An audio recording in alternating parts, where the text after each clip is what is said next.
स्वागत है आप सभी का आपके अपने YouTube चैनल बीएस सेंटर में। यहाँ पर एक पॉलिटिकल साइंस का इंपॉर्टेंट क्वेश्चन है कि शीत युद्ध के बाद रूस की विदेश नीति के उद्देश्यों और चुनौतियों का विश्लेषण कीजिए। पहले आप लोग क्वेश्चन को समझिए कि पूछा क्या जा रहा है। क्वेश्चन ये पूछ रहा है कि जब शीत युद्ध खत्म हुआ 1991 में, जब सोवियत संघ का विघटन हो गया तो शीत युद्ध खत्म हो गया। उसके बाद रूस का जो विदेश नीति है उसका क्या उद्देश्य रहा। शीत युद्ध तो खत्म हो गया 1991 में, तो उसके बाद जो रूस का विदेश नीति था उसका क्या उद्देश्य था और उसकी क्या क्या चुनौतियां आई। जब शीत युद्ध खत्म हुआ उसके बाद विदेश नीति बनाने में उसकी क्या क्या चुनौती आई थी, तो उसके बारे में आपको बताना है। इसके बाद हम लोग फ्रांस के बारे में पढ़ेंगे, ठीक है, और आगे फिर चाइना के बारे में पढ़ेंगे। तो सभी देशों के बारे में, जो भी इंपॉर्टेंट देश है सभी के बारे में हम लोग पढ़ रहे हैं। हम आपके लिए प्लेलिस्ट बना दिए, लिंक आपको इसी वीडियो के डिस्क्रिप्शन में देखने को मिल जाएगा। जाइए जाकर के आप लोग तैयारी शुरू कीजिए। शुरू करते हैं आज के क्वेश्चन के आंसर को। चैनल पर नहीं तो आप लोग चैनल को भी सब्सक्राइब कर लीजिएगा। भूमिका को हम लोग पढ़ते हैं। कहा जा रहा है कि 1991 में सोवियत संघ का विघटन विश्व राजनीति की एक महत्वपूर्ण घटना थी। जब 1991 में सोवियत संघ का विघटन हुआ वो विश्व राजनीति का एक महत्वपूर्ण घटना था। इसके साथ ही लगभग 4 दशकों से चला आ रहा शीत युद्ध समाप्त हो गया और अंतर्राष्ट्रीय शक्ति संतुलन में बड़ा परिवर्तन आया।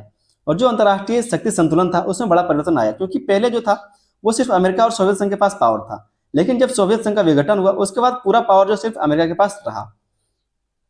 आगे कहा जा रहा है कि सोवियत संघ के विघटन के बाद उसके स्थान पर रसिया, रूस एक स्वतंत्र राष्ट्र के रूप में उभरा। जब सोवियत संघ का विघटन हुआ तो एक बड़े क्षेत्र में रूस का स्वतंत्र राष्ट्र के रूप में उभरा। जो रसिया है या फिर जो रूस है वो स्वतंत्र राष्ट्र के रूप में उभरा, क्योंकि जो सोवियत संघ था उसमें बहुत सारे क्षेत्र थे, बहुत सारे देश उसमें मिले हुए थे। उसका तो विघटन हो गया, वो तो टूट गया। तो उसके बाद उसके स्थान पर जो सोवियत संघ था उसी के स्थान पर रसिया एक स्वतंत्र राष्ट्र के रूप में उभरा है। सोवियत संघ के टूटने से रूस की राजनीतिक, आर्थिक और सैन्य शक्ति पर गहरा प्रभाव पड़ा, क्योंकि जब सोवियत संघ में था वहां पर बहुत ज्यादा सैन्य शक्ति था, उसके पास आर्थिक शक्ति था, राजनीतिक शक्ति था, कूटनीतिक शक्ति था, ठीक है। लेकिन जब सोवियत संघ का विघटन हुआ तो रूस की राजनीतिक, आर्थिक और सैन्य शक्ति पर गहरा प्रभाव पड़ा। पहले जो देश विश्व की महाशक्तियों में गिना जाता था, जो सोवियत संघ पहले विश्व की महाशक्तियों के रूप में गिना जाता था, उसे नई परिस्थितियों में अपनी स्थिति को पुनः स्थापित करने की चुनौती का सामना करना पड़ा। अब क्या है, तो एक नया देश बन चुका है और अब उसको क्या है, इस स्थिति में पुनः स्थापित खुद को क्या है, तो इस परिस्थिति में अपनी स्थिति को पुनः स्थापित करने की चुनौती का सामना करना पड़ रहा है। मतलब खुद से अब मजबूत होने के जो चुनौती उसका सामना करना पड़ रहा है। इसलिए शीत युद्ध के बाद रूस को अपनी विदेश नीति को नए ढंग से निर्धारित करना पड़ा।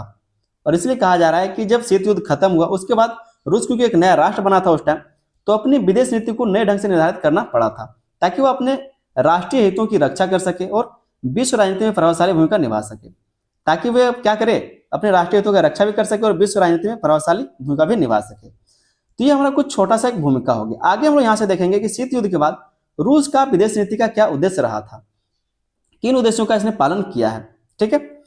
शीत युद्ध के बाद रूस की विदेश नीति के उद्देश्य। शीत युद्ध के बाद रूस का विदेश नीति का क्या उद्देश्य रहा। कहा जा रहा है कि विश्व राजनीति में पुनः महाशक्ति के रूप में उभरना। विश्व राजनीति में पुनः महाशक्ति के रूप में उभरना, यहाँ पर थोड़ा सा क्लियर करने में हमसे मिस्टेक हो गया है। तो पहला इसका उद्देश्य क्या था कि विश्व राजनीति में फिर से महाशक्ति के रूप में उभरा जाए, क्योंकि ये पहले महाशक्ति था लेकिन इसका क्योंकि विघटन हो गया था जिसके कारण ये थोड़ा सा कमजोर हुआ। लेकिन ये चाह रहा था, इसका उद्देश्य था विदेश नीति का कि विश्व की राजनीति में पुनः हम महाशक्ति बन के उभरे। सोवियत संघ के विघटन के बाद रूस की अंतर्राष्ट्रीय शक्ति और प्रभाव में कमी आ गई थी, क्योंकि सोवियत संघ पहले से, मान लीजिए जब कोई भी घर बना हुआ है, घर टूट जाता है तो फिर से बनाने में थोड़ा सा टाइम लगता है। इसलिए कहा जा रहा है कि सोवियत संघ में विघटन के बाद रूस की अंतर्राष्ट्रीय शक्ति और प्रभाव में कमी आई थी। इसलिए रूस की विदेश नीति का प्रमुख उद्देश्य फिर से एक शक्तिशाली राष्ट्र के रूप में स्थापित होना रहा। इसलिए जो इसका उद्देश्य था विदेश नीति का वो यही था कि किसी भी तरह से फिर से, प्रमुख उद्देश्य इसका यही था कि किसी भी तरह से फिर से शक्तिशाली राष्ट्र के रूप में हम स्थापित हो, फिर से खड़े हो सके। रूस ने अपनी सैन्य शक्ति, कूटनीतिक प्रभाव और आर्थिक क्षमता को मजबूत करने का प्रयास किया, ताकि वह वैश्विक राजनीति में फिर से महत्वपूर्ण भूमिका निभा सके। रूस ने क्या किया, तो अपनी सैन्य शक्ति को बढ़ाया, कूटनीतिक प्रभाव को बढ़ाया, आर्थिक क्षमता को मजबूत किया, ताकि वो क्या करे, तो वैश्विक राजनीति में फिर से मजबूत भूमिका निभा सके, क्योंकि वो एक पहले से महाशक्ति था। अगला जो यहाँ पर हम लोग पॉइंट देखेंगे वो है राष्ट्रीय सुरक्षा और सीमाओं की रक्षा। ये क्या है, तो इसकी एक विशेषता है, उद्देश्य, ठीक है। इसका जो विदेश नीति था उसका दूसरा उद्देश्य राष्ट्रीय सुरक्षा और सीमाओं की रक्षा, मतलब राष्ट्र की भी सुरक्षा और जो सीमा उससे लगता है उसकी भी सुरक्षा की जाए। रूस की विदेश नीति एक प्रमुख उद्देश्य अपनी राष्ट्रीय सुरक्षा को मजबूत बनाना है। रूस का जो विदेश नीति है उसका एक प्रमुख उद्देश्य क्या है, तो अपनी राष्ट्र सुरक्षा को मजबूत बनाना। शीत युद्ध के बाद कई नए स्वतंत्र देश रूस की सीमाओं के पास बन गए, क्योंकि सोवियत संघ का जब विघटन हुआ तो उसके आसपास जो वाले क्षेत्र थे वो सब स्वतंत्र राष्ट्र बन गए। इसलिए रूस को अपनी सीमाओं और सुरक्षा हितों की रक्षा के लिए विशेष रणनीति बनानी पड़ी। कोई भी देश का सीमा जब आपके साथ लगता है, आपके देश के साथ लगता है, तो वहां पर खतरा बना रहता है। इसलिए उस हिसाब से हमें रणनीति बनानी पड़ती है, देश को रणनीति बनाना पड़ता है। ये उसका दूसरा उद्देश्य था विदेशी नीति का। दूसरा इसका उद्देश्य था रसिया का।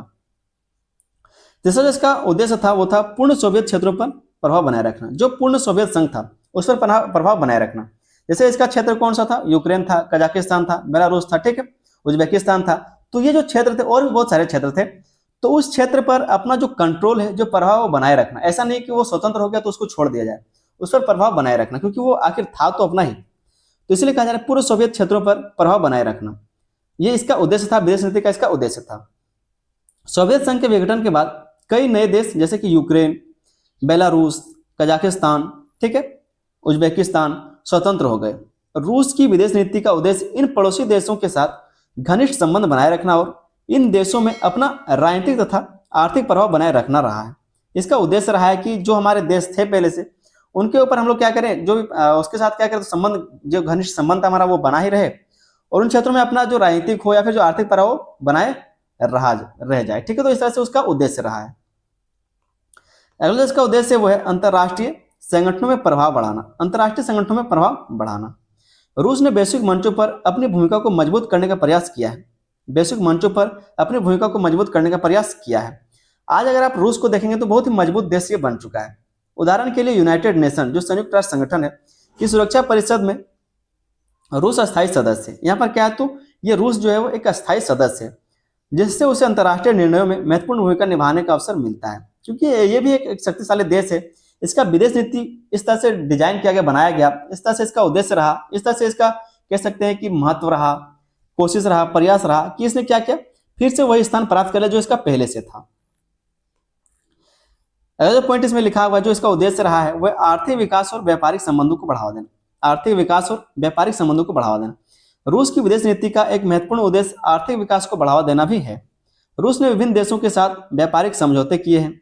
कई सारे जो देश हैं उनके साथ व्यापारिक समझौते भी किए। ऊर्जा संसाधनों, विशेष रूप से तेल और गैस का निर्यात बढ़ाया है। क्या किया, तो इसने तेल और गैस का निर्यात बढ़ाया और वैश्विक आर्थिक संबंधों को मजबूत करने का प्रयास किया है।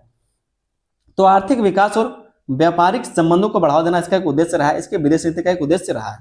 आगे हम देखेंगे शीत युद्ध के बाद रूस की विदेश नीति की प्रमुख चुनौतियां, कि जब ये विदेश नीति बना रहा था इसमें क्या क्या चुनौती आई है और क्या क्या चुनौतियों का सामना इसको करना पड़ा है रूस को। तो पहला जो चुनौती का सामना इसने किया वह आर्थिक संकट और विकास की समस्या। आर्थिक संकट और विकास की समस्या, क्योंकि जब सोवियत संघ का विघटन हुआ उसके बाद रूस जो आर्थिक संकट से ग्रस्त हुआ, उसको सामना करना पड़ा आर्थिक संकट का। तो किस तरह से उसका जो चुनौती है आर्थिक संकट और विकास की समस्या देखने को यहाँ पर मिली थी। सोवियत संघ के विघटन के बाद रूस को गंभीर आर्थिक संकट का सामना करना पड़ा। उद्योगों के पतन, बेरोजगारी और आर्थिक अस्थिरता ने रूस की विदेश नीति को प्रभावित किया और उसकी अंतर्राष्ट्रीय क्षमता को सीमित कर दिया। क्योंकि सोवियत संघ का विघटन हुआ था, जो इसके पास सैन्य शक्ति था वो भी गया था, इसका जो आर्थिक शक्ति था वो भी गया, जो राजनीतिक शक्ति था वो भी गया, जो कूटनीतिक शक्ति था वो भी गया था। तो आर्थिक संकट और विकास की समस्या यहाँ पर देखने को मिली। ये इसका चुनौती था विदेश नीति के लिए। अगला इसका विदेश नीति था, उसमें जो चुनौती था वो था अमेरिका और पश्चिमी देशों के साथ प्रतिस्पर्धा। क्योंकि अमेरिका एक शक्तिशाली देश के रूप में उभर रहा था, तो अमेरिका और जो पश्चिमी देश थे जैसे कि ब्रिटेन हो गए, फ्रांस हो गया, स्पेन हो गया, ठीक है, तो ये सब जो देश हैं इसके साथ इसकी प्रतिस्पर्धा था। शीत युद्ध के बाद यूनाइटेड स्टेट, संयुक्त राज्य अमेरिका विश्व की सबसे शक्तिशाली शक्ति बन गया जब शीत युद्ध खत्म हुआ उसके बाद। क्योंकि सबसे ज्यादा शक्तिशाली देश के रूप में जो उभरा था वो यूनाइटेड स्टेट था, अमेरिका ही था। अमेरिका और पश्चिमी देशों की नीतियों के कारण कई बार रूस के साथ राजनीतिक तनाव उत्पन्न हुआ। अमेरिका और पश्चिमी देशों की नीतियों के कारण, जो अमेरिका के द्वारा और जो यूरोपियन कंट्रीज के द्वारा नीतियां बनाई गई थी, उसके कारण कई बार रूस के साथ क्या है तो राजनीतिक तनाव भी देखने को मिलता है, जिससे अंतर्राष्ट्रीय संबंधों में प्रतिस्पर्धा बढ़ गई। जो अंतर्राष्ट्रीय संबंध उसमें प्रतिस्पर्धा बढ़ गई। सीधा सीधा बात करें तो जो रूस है वो अमेरिका को नहीं देखना चाहता, जो अमेरिका वो रूस को नहीं देखना चाहता, और इसी कारण जो यूरोप वाला क्षेत्र है, जो यूरोपियन कंट्री है, जो यूरोप का देश है, वो भी नहीं चाहता है कि अमेरिका तेज हो जाए, या फिर वो ये भी नहीं चाहता कि रशिया ज्यादा कंट्रोल कर ले। तो ये सब तनाव देखने को मिलता है। तीसरा जो हम लोग यहाँ पर चुनौती देखेंगे वो है नाटो का विस्तार। नाटो का विस्तार किया गया और नाटो से बहुत परेशान है रशिया वाले।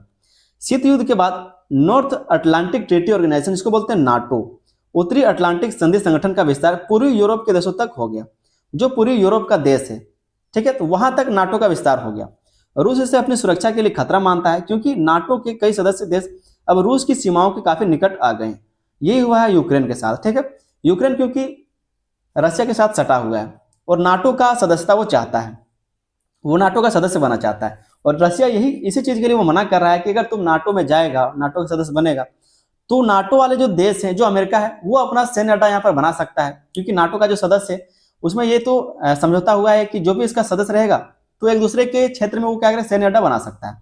तो अगर यूक्रेन में सैन्य अड्डा बना दिया जाएगा तो वहां से कंट्रोल किया जाएगा किसको, रशिया को, और यही नहीं चाहता है रशिया कि यहाँ पर हमको कोई कंट्रोल करे, इसलिए यूक्रेन को लगातार पीटा ही जा रहा है। तो नाटो का विस्तार में क्या है, तो एक चुनौती देखने को मिला। अगला जो चुनौती हुआ है क्षेत्रीय संघर्ष और विवाद। क्षेत्रीय संघर्ष और विवाद, रूस को कई क्षेत्रीय विवादों और संघर्षों का सामना करना पड़ा। रूस को कई क्षेत्रीय विवादों और संघर्षों का सामना करना पड़ा। रूसी क्रांति के बारे में आपने पढ़ा होगा, तो अगर आप नहीं पढ़े तो चैनल पर वीडियो पढ़ा हो जाकर के उसको भी देख लीजिएगा। विशेष रूप से यूक्रेन के साथ राजनीतिक और सैन्य तनाव ने अंतर्राष्ट्रीय राजनीति में रूस के सामने बड़ी चुनौती पैदा की है। ये आज का बात है कि यूक्रेन के साथ क्या, तो इसका राजनीतिक और सैन्य तनाव अंतर्राष्ट्रीय राजनीति में रूस के सामने बड़ी चुनौती पैदा कर रहा है।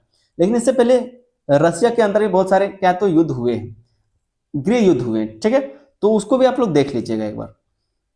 पांचवा जो पॉइंट हुआ अंतर्राष्ट्रीय प्रतिबंध और राजनीतिक दबाव। अंतर्राष्ट्रीय प्रतिबंध और राजनीतिक दबाव, रशिया पर आप देखते होंगे कि हमेशा कुछ ना कुछ प्रतिबंध लगा हुआ रहता है, कुछ ना कुछ दबाव देखने को मिलता ही है। कहा जा रहा है कि कुछ अंतर्राष्ट्रीय घटनाओं के कारण रूस पर कई पश्चिमी देशों द्वारा आर्थिक और राजनीतिक प्रतिबंध लगाए गए। सिर्फ पश्चिमी देश के द्वारा नहीं, बल्कि हाँ पश्चिमी देश ही, तो यूरोपियन कंट्री हो या फिर अमेरिका हो, सभी के लिए क्या है, तो रशिया पर कुछ ना कुछ कह सकते प्रतिबंध लगाया ही गया है। इन प्रतिबंधों के कारण रूस की अर्थव्यवस्था और अंतर्राष्ट्रीय व्यापार पर प्रभाव पड़ा, जिससे उसकी विदेश नीति के सामने नई चुनौतियां उत्पन्न हुई। जिसके क्या है, तो उनकी जो विदेश नीति उसके सामने कुछ नई और चुनौतियां उत्पन्न हुई है। तो प्रतिस्पर्धा कह सकते हैं कि जो प्रतिबंध लगाए वो भी एक चुनौती रहा है।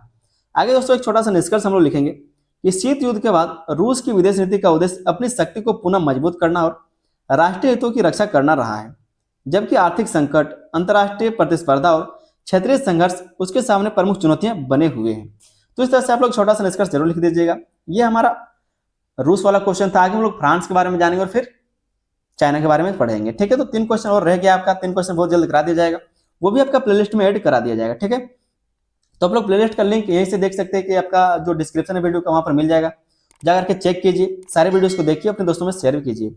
चैनल पर नहीं तो आप लोग चैनल को सब्सक्राइब कर लीजिएगा। मिलते हैं किसी अगले वीडियो में, तब तक के लिए धन्यवाद। जय हिंद।